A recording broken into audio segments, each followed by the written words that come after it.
got a recorder yesterday, and I was telling Dad, I just want to sit down and, like, interviewed my dad and my mom about some things. Nobody knows, like, my mom's perspective on living with a poker player and all the funny stories through the years, you know. Can I ask you what your mom's perspective is and what you think it is?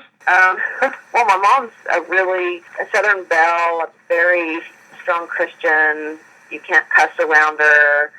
Very old-fashioned. We have to censor movies.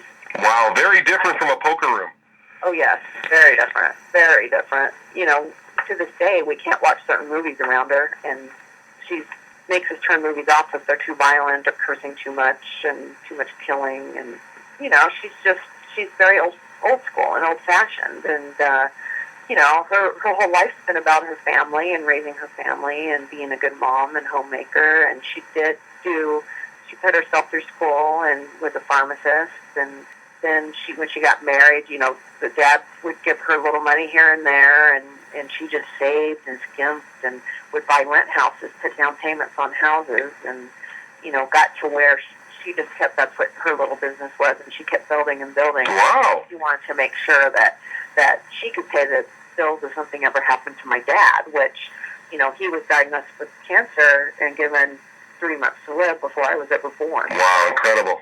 You know, she always has had that in the back of her mind and thinking she's got to make sure she can support the family if something happens. So she's much more the conservative one. You told us last time she was the rock of the family. I think you've got a book there, Pam.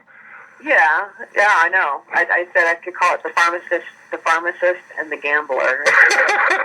I would love to read that. They're so different, but they're so the same too at the core. You know, my dad loves to laugh and loves fun and is silly as well as, you know, so passionate about everything he does. And my dad's such a good guy, you know. Yeah, I mean, there's things he's done for people that others don't even know about. Yeah, all kinds of stuff, you know. And he's just a good guy to the core, and, you know, handshake is his word, and it's really been nice these last couple of years. He's really trying to ground himself and his family and enjoy my mom and, you know, just spend time together and spend time with his family. And it wasn't always like that when we grew up, you know.